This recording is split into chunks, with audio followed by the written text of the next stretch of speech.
오늘은 제가 유튜브를 시작하는데 첫 번째 손님으로 모시고 싶은 분이 계셔서 이곳을 찾아왔습니다. 첫 번째 손님이 되어주셔서 정말 감사하고요. 대표님 본인의 소개를 좀 부탁드리겠습니다. 예.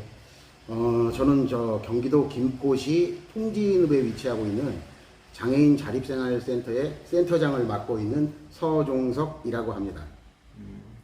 이 방송을 보시고 계시는 분들이 궁금해 하실 것 같은데요. 대표님하고 저와의 관계는 어떤지 설명 좀 부탁드리겠습니다. 제가 어렸을 적에 초등학교, 중학교를 그 삼육제할 특수학교라고 이 장애를 갖고 있는 친구들이 공부를 할 수 있는 곳이 있었어요. 그곳에서 이제 제가 그 초등학교, 중학교를 졸업을 하고 하는 과정에 같이 공부를 했던 동창생인 거죠. 뭐 아마 좀 세월이 좀 많이 지난 친구겠죠? 세월이 얼마나 지났습니까? 글쎄요. 이게 적어도 한 3, 40년, 30년 이상은 흘러갔죠. 못 보고 이렇게 다시 만나게 될 수 있는 그런 시간이 된 거예요. 나이가 많으시네요. 네, 그렇습니다. 대표님 장애 정도는 어떻게 되시나요? 제가 그 어렸을 적에 소아마비 후유증으로 인한 그 양쪽 다리를 다 못 쓰게 되는 지체장애 1급의 장애인이고요. 근데 지금은 여기서 한마디 말씀을 드릴 게 있으면 지금은 지체장애 1급 이런 표현을 쓰지 않거든요. 그 사람을 동물 같은 뭐 등급을 매겨서 그렇게 취급한다는 그 취지가 되는 것 같아서 좋지 않아서 그냥 정확하게 다시 표현을 하자면 지체장애의 심한 장애인으로 이렇게 말씀을 드릴 수가 있을 것 같습니다. 그러면 생리적인 현상이라든지 혹시 성기능이라든지 그건 어떠신가요? 그거는 뭐 아직까지는 저 같은 경우는 뭐 화장실 같은 거 특히 궁금해하실 것 같은 화장실 대소변 처리까지도 말씀을 드리면 뭐 혼자 다 할 수 있는 거고요. 그다음에 성기능도 얘기를 하신다면 뭐 아직까지는 크게 문제가 없다고 생각을 하고 있습니다. 참고로 저기 자녀분이 계시다고 그러는데 네. 자녀분은 다 제대로 뭐 인공수정하신 거 아니죠? 그런 건 아니고요. 자연적으로 임신, 그러니까 부부 생활 하면서 자연적으로 임신이 됐던 거고, 또 뭐 자연적으로 분만이 됐겠죠. 그러니까 네, 그렇게 말씀드리면 될 것 같은데. 이 지금 하고 계신 일이 얼마 안 되신 것 같은데 네. 지금 하고 계신 일에 대해서 좀 설명 좀 해주시죠. 제가 지금 하고 있는 일이 장애인 자립생활센터라고 아까 처음에 인사를 할 적에 말씀을 드렸는데요. 저희 주변에 이렇게 보면은 그 장애인 본인의 의지대로 생활을 하시지 못하고 가족이나 다른 보호자에 의해서 그 사람들이 결정하는 대로 또 그 사람들의 생각대로 모든 게 다 생활 패턴이 이루어지는 경우가 참 많습니다. 특히 그 시설에 계신 분들이 대표적인 예이고요. 또 우리 또 시설에 안 계셔도 제가 장애인이라고 표현을 하죠. 가정에 계시지만 가족에 의해서 본인의 의사가 없이 모든 게 결정되는 그렇게 삶을 살고 계시는 분들이 많거든요. 그래서 장애인 자립생활센터에서 가장 주된 취지가 내 생각대로 내 결정권과 내가 선택할 수 있는 모든 권리를 내가 가지고 내가 하고 싶은 대로 할 수 있는 자립을 해보자. 그러니까 쉽게 말하면 독립생활이라고 또 다른 면으로 표현을 하거든요. 그러니까 그것을 자립생활을 할 수 있도록 저희 센터에서 이제 옆에서 지지하고 응원하고 함께하는 기관인 것입니다. 참고로 말할 때 이제 저희들은 이제 장애 생활을 오래 했잖아요. 네. 근데 사실은 저희 어릴 때만 해도 지체장애인이 많고 그다음에 뇌성마비, 뇌병변 장애라고 많은데 네. 사실은 요새 정신장애라고 하나요? 네. 뭐 자폐라든지 뭐 이런 부분도 있고 어떻게 생각하시나요? 장애 전반적으로 봤을 때. 이거는 센터하고는 상관이 없이 제 개인적인 생각을 말씀을 드리면요. 정신지적, 그러니까 발달장애, 지적장애를 가지신 분들이 상당히 많이 나오고 있는 상황은 맞아요. 맞고, 그리고 이 모든 장애에 대해서 저희 센터는 포괄적으로 뭐 장애의 차별을 두지 않고 모든 장애인들이 다 같이 이용할 수 있는 센터거든요. 그런데 이제 요즘 추세를 이렇게 제가 보는 관점에서 보면 이 지체장애, 특히 뭐 신체적인 손상을 당했거나 이런 부분에 장애를 갖고 계신 분들은 본인들이 정말로 이제 세상 살아가는 방법들을 많이 터득들을 하셨고 그거에 대해서 잘들 알고 계시거든요. 근데 지적이나 이런 분들은 아무래도 옆에서 같이 서포터를 해주지 않으면 이게 좀 많이 힘든 경우가 많아요. 그리고 이제 장애인이라고 이제 좀 그렇죠. 아니, 이거는 죄송합니다. 제가 뒷부분은 좀 다른 말을 하고 싶은데 그건 다음에 한번 하겠습니다. 저는 제일 생각나는 게 이제 저희 자랄 때 이제 몸이 불편한 저희 자랄 때 지체장애인도 네, 사실은 부모님들 또 주변 사람들이 참 힘들어하는 걸 많이 봤거든요. 네, 근데 저희는 이제 그거를 인식하고 인지하고 생각하고 또 이제 사회가 발달하면서 많이 바뀌었는데 지금 이제 정신장애인들 뭐 이렇게 보면 그 어떻게 보면 그 가족들이 조금 더 다르게 네. 또 힘들고 어렵지 않을까 해서 그런 것들이 좀 생각이 들어요. 자주. 네, 네, 맞습니다. 지금은 이렇게 그 장애인을 위해서 일을 하고 계신데 전에는 이제 젊었을 때는 다른 일을 한 걸로 알고 있습니다. 네. 전에 했던 일은 어떤 것인가요? 아, 그게 지금 하고 있는 일하고는 전혀 상관이 없는 일이죠. 그 귀금속 가공, 그러니까 금은 세공이라고 표현을 하거든요. 세공. 그게 이제 뭐냐면 목걸이, 귀걸이 같은 거 이런 장신구를 만드는 직업을 가지고 기술직이었죠. 지금 뭐 하고는 전혀 기술자입니까? 기술자? 네, 뭐 상당한 기술자라고 얘기를 해도 될지는 모르겠습니다만 얼마나 하셨습니까? 정확하게. 30 중간중간 잠깐 뭐 쉴 시간도 있었고요. 이제 그런 거를 다 배제하고 그냥 쭉 지난 세월까지 얘기를 한다 그러면 뭐 적어도 뭐 한 3, 4년 이상 됐다고 봐야 되겠죠. 그러면 계속 기술자로만 생활하신 건가요? 아니면 금은세공에서 이렇게 뭐 그런 저기 종합적으로 그렇게 하신 건가요? 아, 처음에는 기술을 배우기 위해서는 일단 기술자 네. 직장 생활을 해야 되는 게 맞고요. 네. 그렇게 해서 어느 정도 기술을 습득하고 이제 개인 사업으로 돌아서서 또 조금 해봤고요. 이제 지금은 또 이런 자립생활센터로 돌아서게 됐습니다. 그럼 주로 어느 지역에서 일을 하셨습니까? 주로 저희가 종로가 기금속 단지가 많잖아요. 네, 그 위주로 일을 했다고 생각하면 맞죠. 요새 금값이 엄청 오르고 있다고 그러는데 장난이 아닙니다. 예. 차라리 그게 더 낫지 않을까요? 금값이 오르면 이런 일을 하는 사람들이 돈을 벌 것이다 라는 생각들을 좀 하시거든요. 그렇지 않죠. 네, 그렇지 않습니다. 오히려 막상 일을 하고 있는 당사자 입장에서는 일이 없어지죠. 가격이 너무 비싸니까 소비자들이 찾지를 않잖아요. 아, 찾지를 네네네. 않아서 지금은 저 그냥 금 말 그대로 순금. 예. 우리가 24K 순금이라고 표현하잖아요. 그런 거를 찾는 분들은 많은데 재테크 목적으로. 근데 장신구를 저같이 직접 그거를 14K, 18K로 섞어서 만들어야 되는 사람들은 아무래도 찾기시는 소비자분들이 많이 줄어들기 때문에 일이 없죠. 아, 그렇게 되네. 네네네. 지금은 조금 아마 제가 이제 손을 좀 떼서 잘은 모르겠지만 많이 어려울 겁니다. 그러면 결국에는 코로나 때문이기도 하지만 그렇죠. 같이 어려움을 겪고 계시는 상황이겠네. 네네. 저는 어떤 게 나은가 자꾸 머릿속으로 계산이 돼가지고 제가 자본주의에 살다 보니까 그러면은 전에 했던 일하고 지금 하는 일하고는 어떻게 생각을 하시나요? 그 전에 하던 일하고 지금에 하던 일은 뭐 근본적으로 네. 차이가 크죠. 그러니까 가장 쉽게 설명을 드린다 그러면은 전에 하던 일은 영리를 목적으로 했었고 네. 지금 이 자립생활센터는 비영리를 목적으로 일을 하고 있거든요. 저도 장애를 가지고 진짜 반평생을 훌쩍 넘기면서 살아와가지고 이제는 장애인 분들을 위해서 뭔가 다른 일을 해보고 싶다라는 생각을 좀 많이 가졌어요. 그래서 이렇게 저렇게 좀 공부를 하다 보니까 마침 또 이런 센터 쪽에 일을 해봐도 괜찮겠다 제가 판단을 하고 이렇게 해서 뭐 불과 몇 달 안 됐지만 이런 일을 시작하게 되었습니다. 불과 얼마 안 됐다 그러는데 언제부터 시작하신 거죠? 저희가 고유번호증이라고 그러죠. 그전에는 사업자 등록증을 내고 하는 거지만 저희는 비영리이기 때문에 고유번호증을 내고 하는데 그게 날짜가 3월 16일자로 나왔어요. 그러면은 뭐 어쨌든 인정되는 건 3월 16일부터 일을 했겠죠. 아니 보통 사람 같으면은 자기가 그 생활을 하면서 이제 벌고 이제 저축하고 또 생활하고 이런 부분이 많은데 네.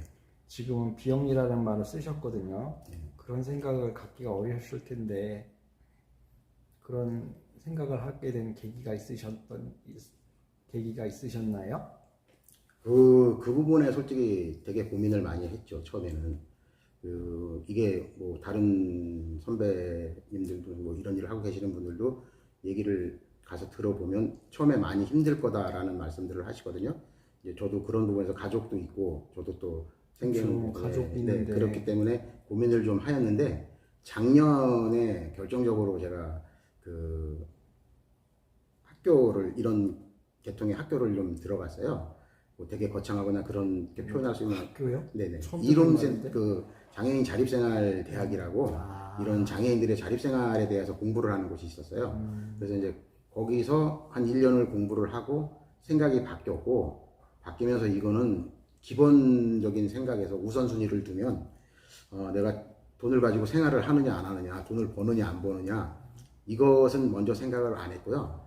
우선 같이 뛰어들어서 이분들하고 장애인분들하고 저하고 많이 공감대가 형성이 되잖아요.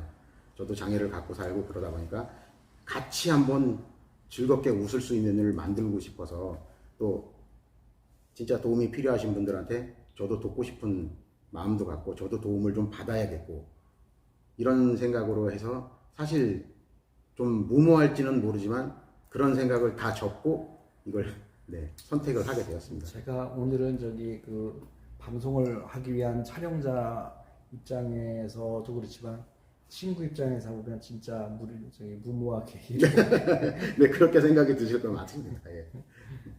무모하게 참 일을 벌였구나.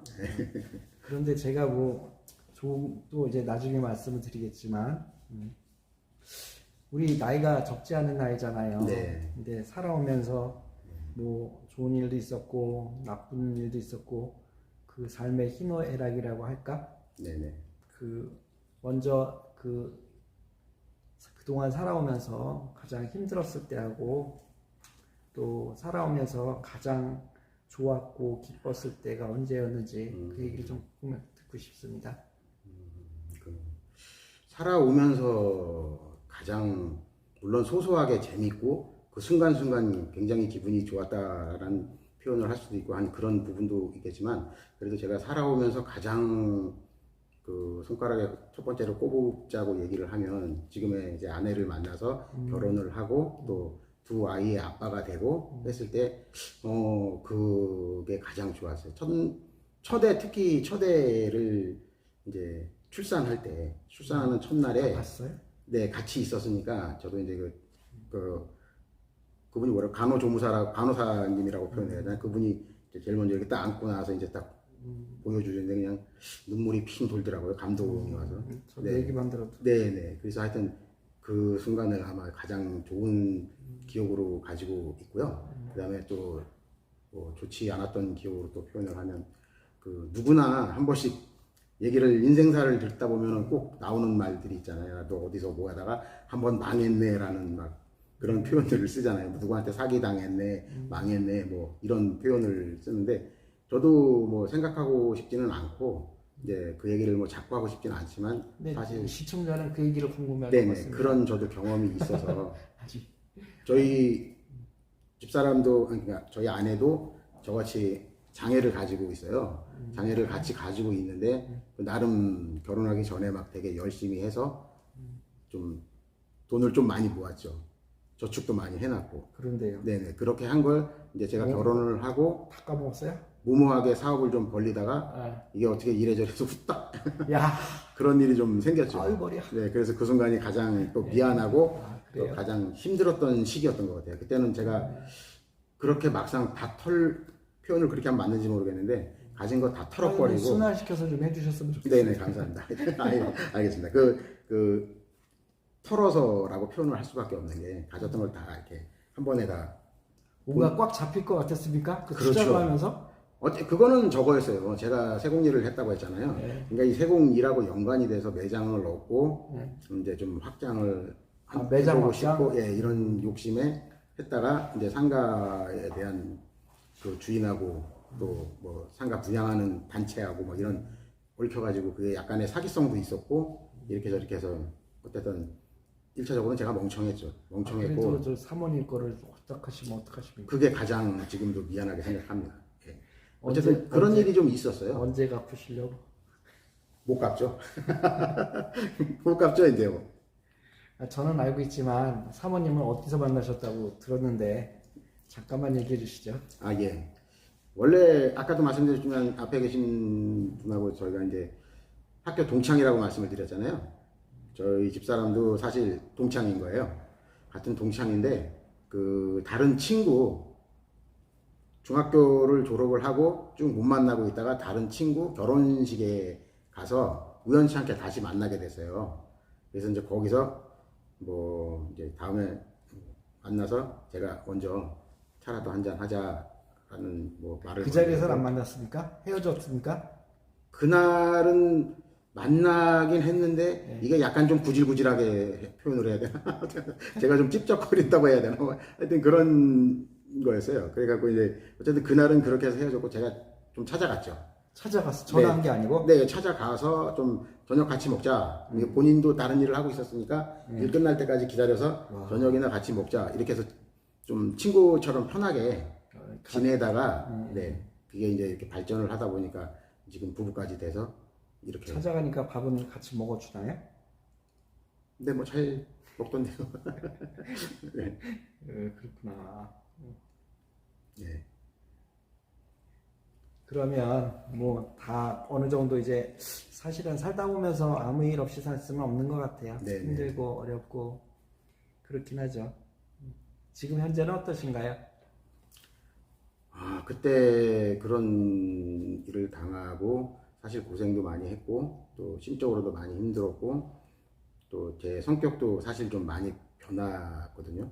제가 말이 좀 많고 원래 사람 사귀는 걸 좋아하고 항상 좀 즐겁게 모임을 갖는 걸 굉장히 즐기는 사람이에요. 근데 이제 그 당시는 외부 사람을 다 일체 못 만났죠. 제가 마음에 여유가 없어지다 보니까 못 만나고 그냥 만날 수도 없고 또 만나면 나 역시 부담되고 그래서 그런 시절이 좀 있었어요. 그렇게 하는데 지금은 그게 아직도 그건 속은 시리고요. 뭐 전화위복이라고 표현할 수는 없고 하여튼 지금 상황은 그래도 웃을 수 있다라는. 웃을 수 있다. 네. 왜 그러냐면 그런 것도 겪어보고 이렇게 살다 보니까 이제 웬만한 일은 그냥 조금 되게 건방지지만 좀 우습게 보일 수도 있고요. 뭐 아무 일도 아니야. 저런 건 뭐 넘어갈 수 있는 일이야. 이렇게 생각이 들 수도 있고 뭐 그렇게 해서 생활하는 거에 대해서는 지금은 좀 무난하게 살고 있다. 이렇게 표현을 하고 싶습니다. 사실 제가 오늘 이 방송을 촬영하기 전에 처음에 이제 말씀드렸을 때 꼭 이 자리에 모시고 싶은 분이라고 표현을 했어요. 근데 사실은 제가 느끼는 꼭 모시고 싶으신 모시고 싶다는 분이란 표현은 인생을 살면서 성공한 사람, 아주 많이 성공한 사람, 아주 많이 돈을 번 사람, 네, 네. 아주 높은 지위에 있는 사람도 다 성공한 사람이죠. 네.